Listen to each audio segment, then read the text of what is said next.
Hey everyone, welcome back to the Best English Podcast. We are so happy to have you here today.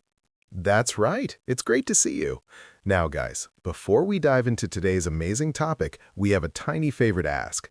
If you want to speak English fluently and confidently, make sure you hit that subscribe button right now. And don't forget the bell icon. Ring that bell so you never miss a lesson. And hey, if you like our conversations, give us a big like on this video. It really helps us out.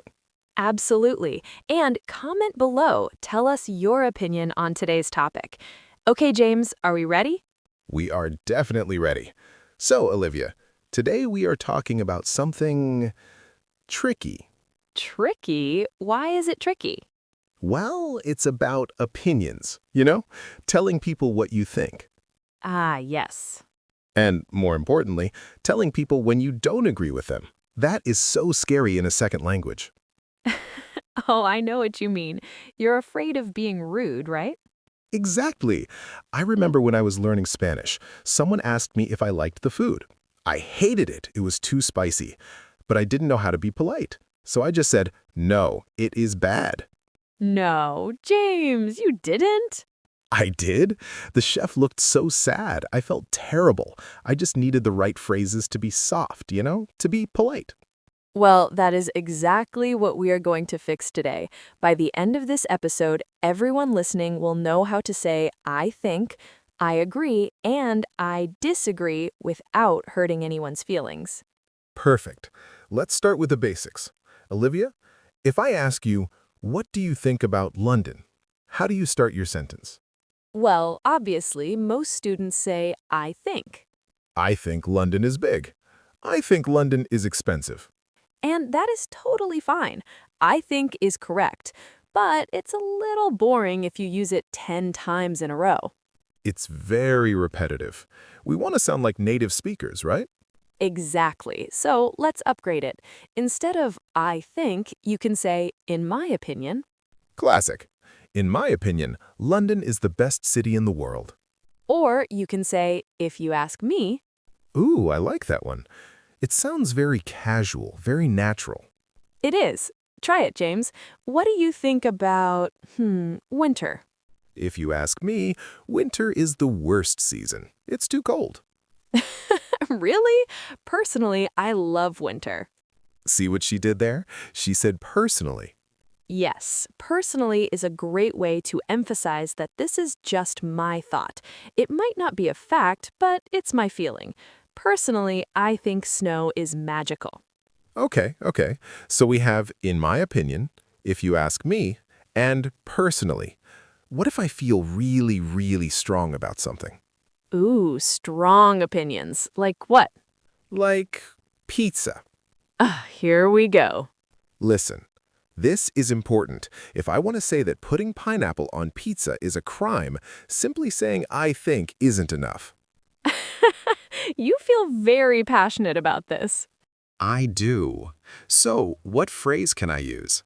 You can say, I firmly believe. I firmly believe that fruit does not belong on cheese. Wow, that is strong. Firmly means you are not moving. You are 100% sure. Can I also say I'm convinced that?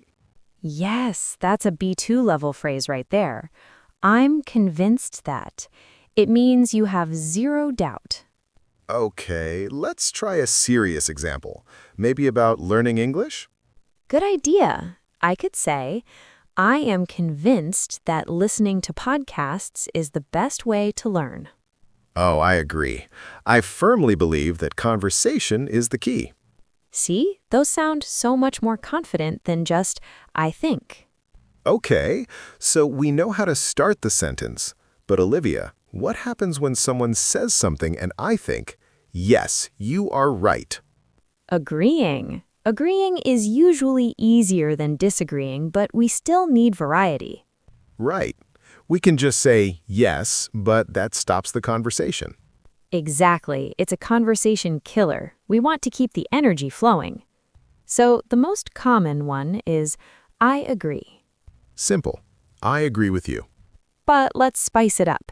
If you completely agree, you can say absolutely Absolutely. I use that all the time. or exactly. Exactly. You're doing it right now. I know. It's just so natural. What if I want to use a longer phrase? You can say, I couldn't agree more. Wait, slow down. I could not agree more. Yes, it sounds like a negative because of could not, but it's actually a super positive. It means my agreement is at the maximum level. I cannot go higher. That is a beautiful phrase. I couldn't agree more. It makes you sound very intelligent. It does. And here's a fun idiom for our learners. If someone says something perfectly, you can say, you hit the nail on the head. Oh, I love that one. You hit the nail on the head. It means you got the point exactly right. So, James, let's practice. I'll give an opinion, and you agree with me. I'm ready. Go. I think that learning grammar is boring but necessary. You hit the nail on the head. It is so boring, but we have to do it. Perfect usage. Okay, one more. Personally, I feel that everyone should travel to a different country at least once. I couldn't agree more. It changes your perspective on life. See? That flowed so naturally, it didn't feel like a textbook dialogue. No, it felt like a real chat. But, Olivia, Yes, James? now we have to go to the dark side. The dark side? Disagreeing. The hard part. It is hard, because in many cultures, saying, no, you are wrong is very rude. In the UK and the USA, we definitely don't like to be too direct, right? That is very true. If you just say, I disagree, it can sound a bit cold, a bit aggressive. So we need to soften it. We need to be gentle. Exactly. We call this softening. The best way to do this is to use the yes, but method. The yes, but method? What is that? It means you agree a tiny bit first, or you acknowledge their opinion, and then you disagree. Ah, okay. Can you give me a phrase for that? Sure. A classic one is, I see your point, but... I see your point, but... Okay, so I'm telling you, I hear you, I respect you, but I think something else. Exactly. Let's try it. James, give me that opinion about winter again. Winter is terrible because it is cold and dark. I see your point, but think about the cozy fashion. Coats, scarves, hot chocolate. It's so nice. Okay, that was polite. I didn't feel attacked. Good. Here's another one. I see what you mean, however... However is a great word for B2 learners. It's like but more formal. Yes, I see what you mean, however, I think summer is better. Okay, what if I really don't agree? Like you're saying something crazy. Even then, James, we try to be polite. We might say, I'm not so sure about that. Oh, that is very British. I'm not so sure about that. It's a very soft way of saying you are wrong. It really is. James, I think we can fly to the moon in a car. I'm not so sure about that, James. Yeah, it sounds much better than you are crazy.